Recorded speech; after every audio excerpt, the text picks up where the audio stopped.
Okay, so we're going to start working on all-purpose defensive concepts, threats and responses. When a threat appears, it is important that we immediately establish to anyone who may be watching that we are the victim and that the threat is the attacker. To do this, we'll immediately position ourselves in a non-aggressive defensive stance and issue the command stop, stay back. Whether there is someone in range to see and hear or only a security camera to record our movements, this will make it more obvious that our actions that follow were required for self-defense. And let's see, to help this become a more natural reaction, as you've already seen, most of the following drills will begin with the attacker or threat issuing a threat like give me your money or I'm going to kill you, and the victim defender will issue the command stop, stay back. For this purpose of the drills, these also serve as one person letting the other know that he's ready to attack, and the other person letting the would-be attacker know that they're ready to be attacked. So again, when you say give me your money, MFer, that's telling your buddy, hey, I'm ready to attack you. And when you say stop, stay back, that means, hey, I'm ready to be attacked. Okay, so those are the two cues that you're giving each other. And the nice part is in your mind, what's being drilled in there is that when you say stop, stay back, you're going to be attacked. So now out on the street, when you say stop, stay back, does that mean that you're now in a mental state where you think this guy's going to leave you alone? Or do you think that your mental state, because you've trained it in there so many times, is that I'm ready to defend an attack? And that's where you want to be. As I picked up from somebody, it's not if you're going to be attacked. That can't be your mindset. If I'm going to be attacked, your mindset has to be when I am attacked. So you have to be ready to be attacked. Okay? Let's see. That's about it. Okay, so what we're going to deal with now is an area defense with a static block. The area defense is used to simplify the concepts required when we are attacked by dividing our defense into 4 defensive zones. Using the area defense, we will only need one concept for each of the 4 areas. The natural position of our elbow of the knife hand is a neutral position, and the 4 areas that make up the area defense are defined in their relationship to that point. Okay, so let's look at this. I'm just going to stay sitting here, Scott. So if my knife is in this hand, now my elbow defines the 4 zones. So I'm going to have a vertical line going up like this, and I'm going to have a horizontal line coming across like this. So now this area is one zone, this area is a second zone, this area down here is a third zone, and this area over here is a 4th zone. And what this is going to allow us to do is, again, we're going to use one technique to cover each zone. So instead of having a million techniques for this guy comes with a knife this way, in this type of grip, I need one technique. Now he comes this way with another grip, I need another technique. We're not going to have that problem. One technique will cover this whole zone. One technique will cover this whole zone. One technique will cover this whole zone. And one technique will cover this whole zone. And they all just pivot right off of the center portion. So let me see. Again, the area covering our head is zone 1. The area outside over here is zone 2. The area below containing our groin is zone 3 or area 3. And then outside of that is area 4 or zone 4.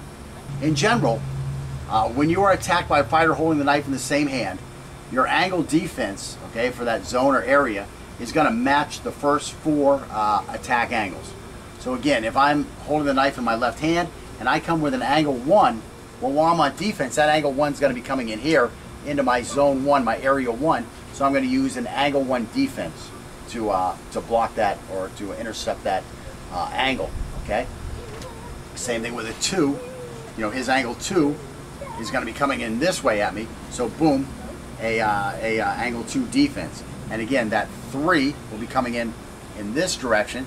So again, I'm going to be using the 3 and the 4.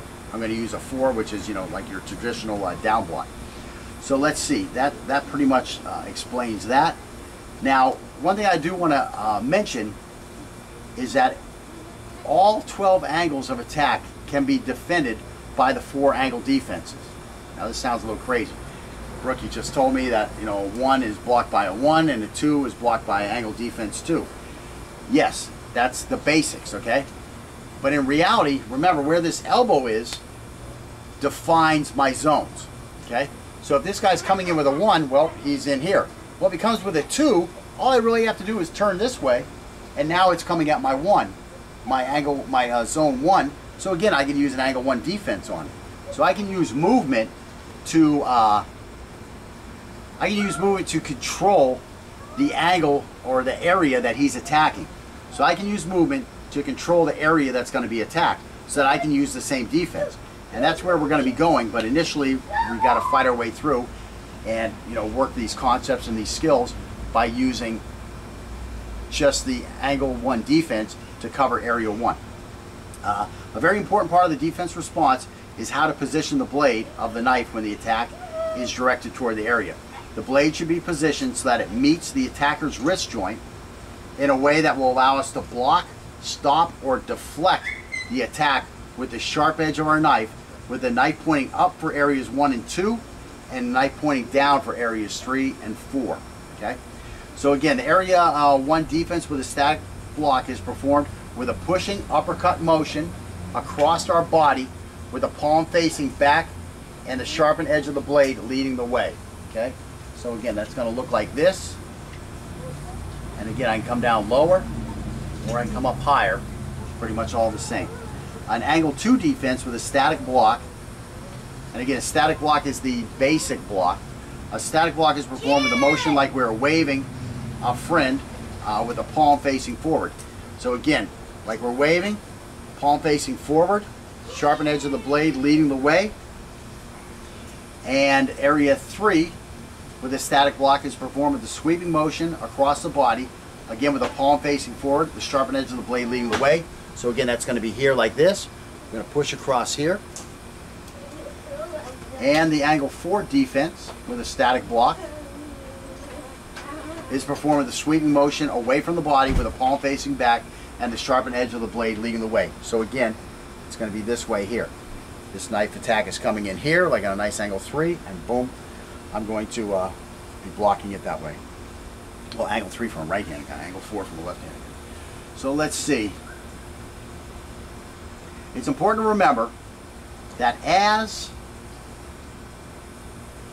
the natural position of our elbow moves relative to the attack, our defensive areas move, and that requires a different response. However, the area that differentiates between areas is more of a gray area than a solid line. Okay? This is because the 6 to 12 inch area, as we transition from one area, so again, here's my elbow, this area here, all this area here, I can easily use a zone 1. See, I'm kind of on the left, on the other side of this elbow. I'm on the outside of this elbow, but I can still use an angle 1 for that. Okay? Now here, I can still use an angle 2, even though I'm inside like a zone 1. So I've got a lot of room for error on both ways as I'm using these attacks. And let's see, it's very important to remember this so that we don't feel forced to lose time in our composure while trying to alter our concept when an attack doesn't travel exactly to the area we first thought it was. So a guy like fakes a 1 and then comes around on a 2, I don't really need to adjust the defensive angle that I was going to use. Okay, I just keep on the same thing. I either have to push up a little bit because he came a little bit over to this side, or etc. push through more this way, or again, I think he's going to attack over here. Well, now I just kind of push this out. I don't have to like just throw out my initial defensive plan. I can still use the original angle if it's in the close to the same area. Of course, I want to use a lot of footwork as we advance this stuff to help control that, and some other things, but we'll get there.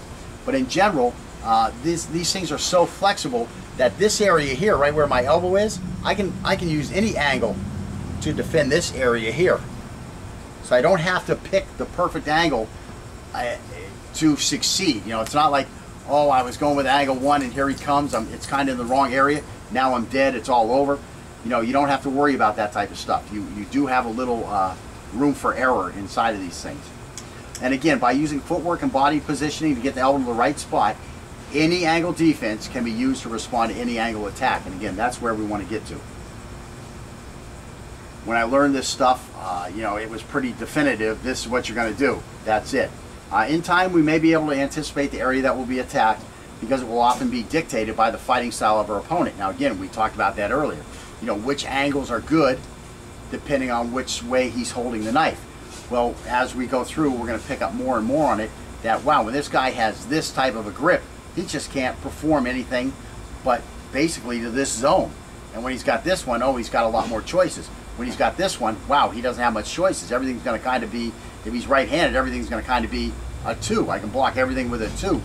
You know, whereas, you know, a different kind of guy, it's going to be a different type of block required, or he's going to attack.